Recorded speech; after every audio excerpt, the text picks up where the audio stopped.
everybody, welcome back to Taz's Wig Closet at Wig Studio 1. Today is part 2 of my Curls series. We're going to learn what to do and not to do to your curly wig styles, plus a refresh method to revive your curls coming up.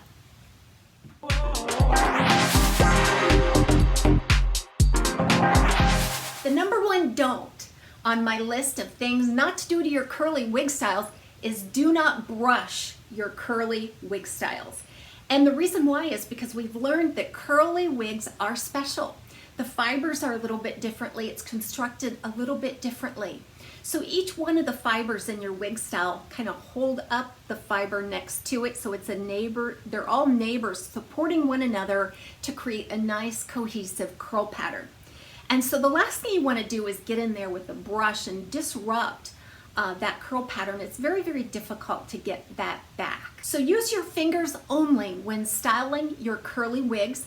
I also use a wide tooth comb just at the root sometimes, just to kind of separate the root and kind of revive and fluff out the wig. But I never take a wide tooth comb and start at the top and rake through. I only do the root part. So just remember never to brush your curly wig styles. Use your fingers only to style and limit the use of your combs. Another don't for your curly wig styles is do not overwash your curly wig style.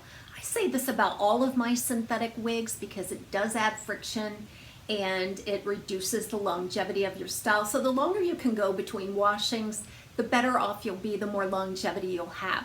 But especially for a curly wig style, we learned that the texture is a little more dry.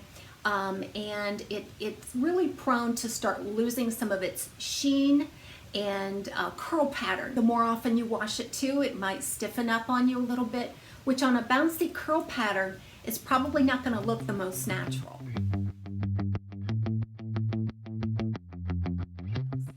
Do use cool to cold water at all times.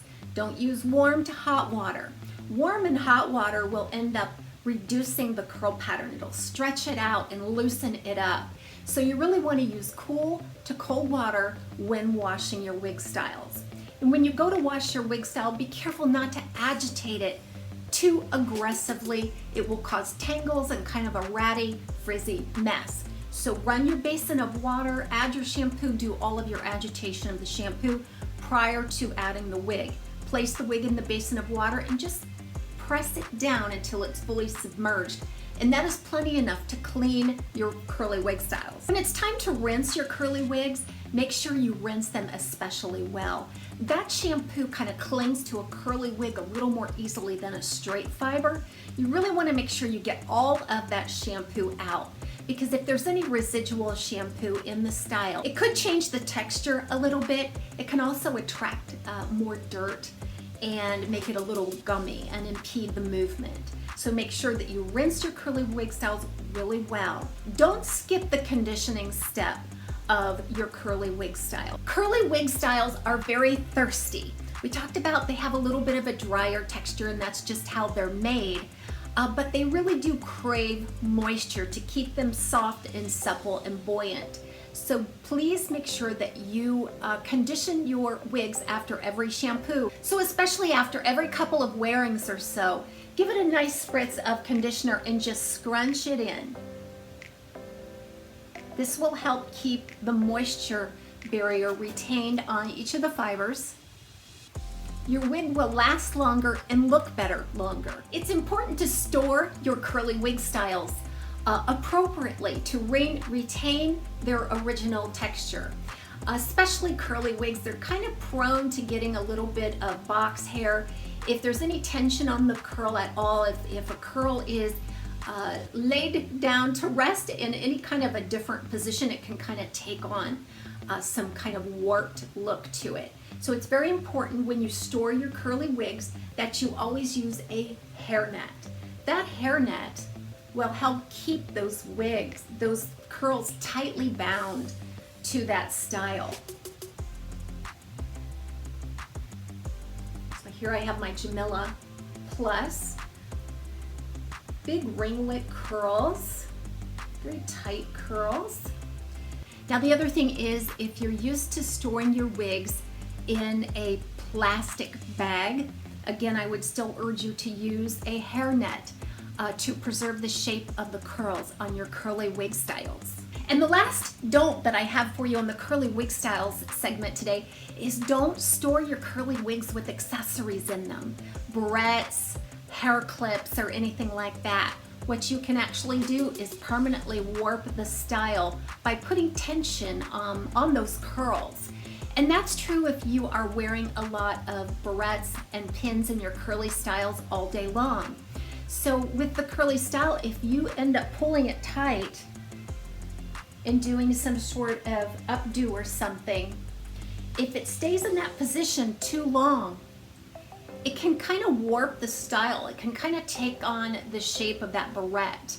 And that's not what you want. Remove the accessories, put on the wig net, and then store your wig style. So if you're wearing a particular accessory on your wig style all day long, change it the next day. So as soon as you come home, remove the accessory from the hair barrette, the clip, the ponytail holder, whatever it may be, remove that and shake it out real good. And if you wear it the next day, wear it in a little bit of a different accessory or style, as not to continually train the wig to be warped according to the accessory that you're using.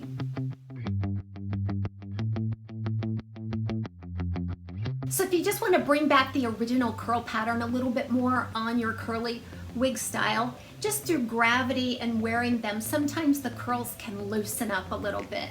So what I suggest with this is that you remove your wig, place it on a blockhead like a fabric wig head with a vice grip or whatever you can find to stabilize the wig. Even a mannequin head would do just fine.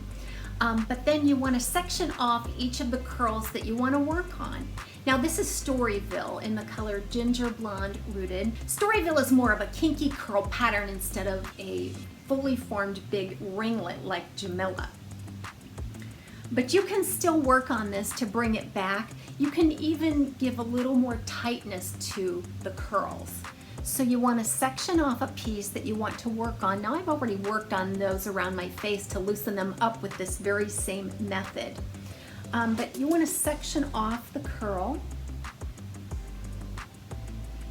And then you want to spray it liberally with a conditioning spray.